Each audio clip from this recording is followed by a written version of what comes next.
Tonton video ini sampai selesai agar Anda tidak gagal paham.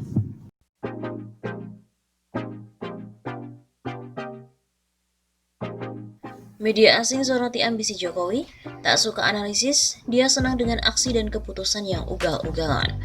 Salah satu media asing yang berpusat di Tokyo, Asia Nikkei, menyoroti kinerja Joko Widodo. Dalam artikelnya yang ditulis tentang Jokowi, Asia Nikkei mengaku bahwa mereka mendapat sumber dari seorang pejabat Indonesia yang tak mau disebutkan namanya. Artikel tersebut diberikan judul Dream State, Jokowi Struggles to Build His Vision for Indonesia, yang tayang pada 16 September 2020 yang lalu. Dituliskan di Asia Nikkei, pejabat tersebut menulis bahwa Jokowi sangat berambisi membangun ibu kota baru Indonesia di Kalimantan. Jokowi tak suka menganalisis, dia senang dengan aksi dan keputusan. Lapor Asia Nikkei Rabu 12 Januari 2021. Pembangunan ibu kota baru dengan anggaran 466 triliun rupiah tersebut bisa menjadi sebuah perencanaan yang ugal-ugalan dan tidak terperinci lebih jelas, sehingga membuat para menterinya kelabaan bukan main. Sebaliknya, dia hanya mendorong proyek berdasarkan wilayah-wilayah yang dikunjunginya. Pembangunan ibu kota baru ini bisa menjadi memunculkan dua sisi presiden. Di satu sisi dia ambisius, fokus membangun infrastruktur yang dibutuhkan dan sangat mudah menarik hati para investor asing. Asia Nikkei mengaku jika laporan dari seorang pejabat Indonesia ini mereka terima pada 16 September 2020 yang lalu. Di sana pejabat Indonesia itu menulis ia terinspirasi namun sekaligus jengkel dengan Jokowi. Terinspirasi namun jengkel dengan Jokowi, salah satu menterinya mengatakan kepada saya, ini adalah caranya untuk memahami sang presiden yang penuh kontradiksi. Hingga berita ini diturunkan, Asia Nikkei belum memberikan klarifikasi lebih lanjut mengenai pemberitaan yang mereka muat atau identitas sumber yang masih dirahasiakan itu.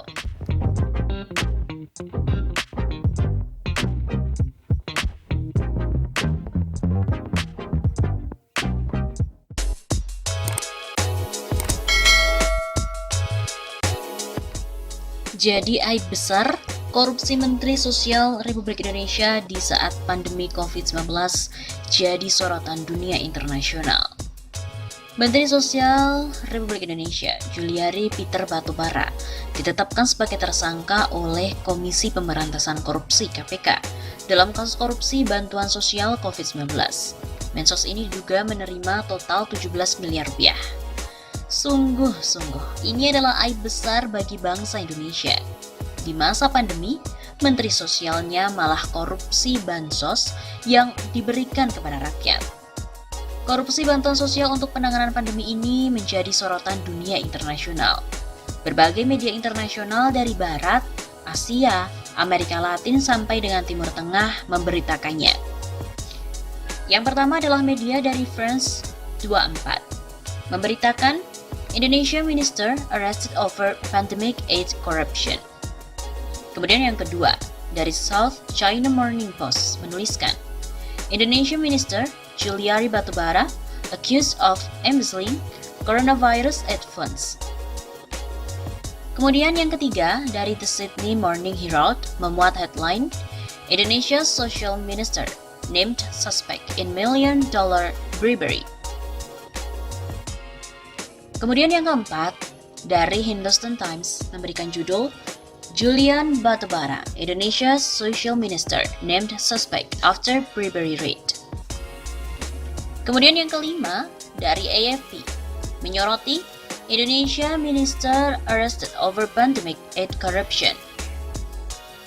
Kemudian yang keenam, media utama Timur Tengah Al Jazeera dengan topik pemberitaan Indonesia Batubara named suspect in COVID-19 corruption case. Kemudian dari The Jakarta Post, Minister Juliari named suspect in COVID-19 aid graft case. Dari BBC, Indonesia Minister accused of bribery following raid. Kemudian dari ABC News, Indonesia Minister turns himself in for COVID-19 aid graft. Selain itu, ada pula dari media Ace Oregonian dengan judul beritanya Indonesia Minister turns himself in for COVID-19 aid graft. Dan masih banyak lagi. Bisa deh coba teman-teman semua googling.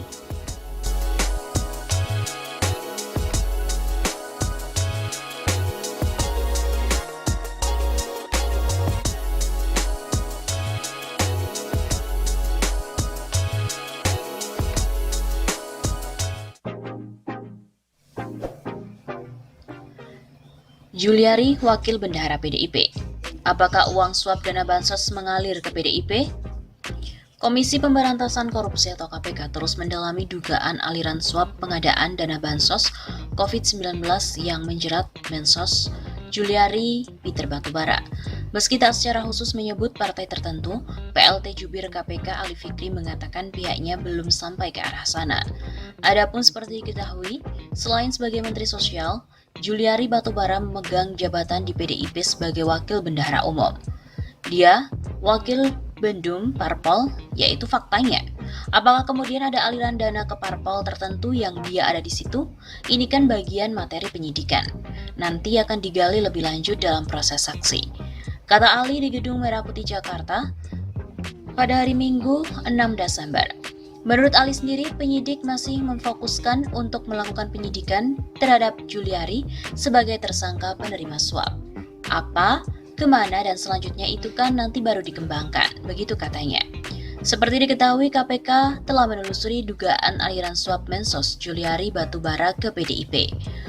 Komisi Pemberantasan Korupsi KPK masih mendalami dugaan aliran suap pengadaan bantuan sosial alias Bansos COVID-19 yang menjerat Menteri Sosial Juliari Batubara ke PDI Perjuangan.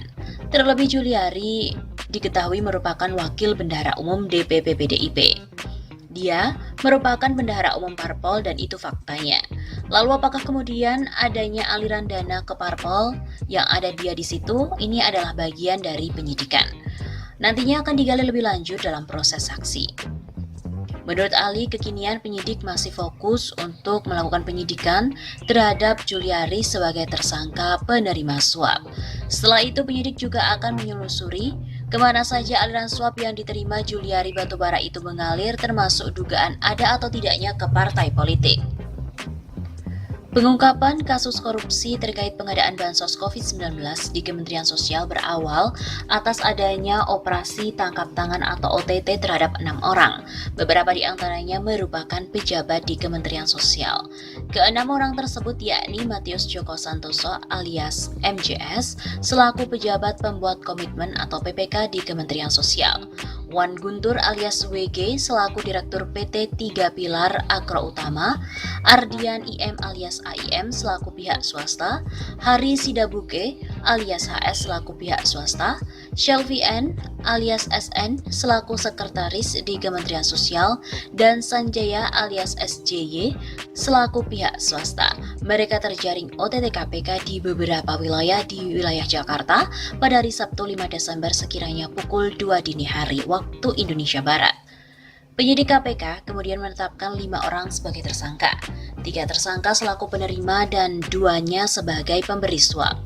Menteri Sosial Juliari Batubara, Matius Joko Santoso, dan Adi Wahyono ditetapkan sebagai tersangka penerima suap, sedangkan 2 tersangka lainnya, yaitu pemberi suap, adalah Ardian dan juga Hari Sidabuke. Ketua KPK Firly Bahuri mengatakan, perkara tersebut diawali adanya pengadaan bansos penanganan COVID-19 berupa paket sembako di Kementerian Sosial tahun 2020 dengan nilai sekitar 5,9 triliun rupiah dengan total 272 kontrak pengadaan dan dilaksanakan dengan 2 periode. Juliari Batubara atau JPB selaku Menteri Sosial menunjuk MJS, Matius Joko Santoso, dan AW Adi Wahyono sebagai pejabat pembuat komitmen di dalam pelaksanaan proyek tersebut dengan cara penunjukan langsung para rekanan.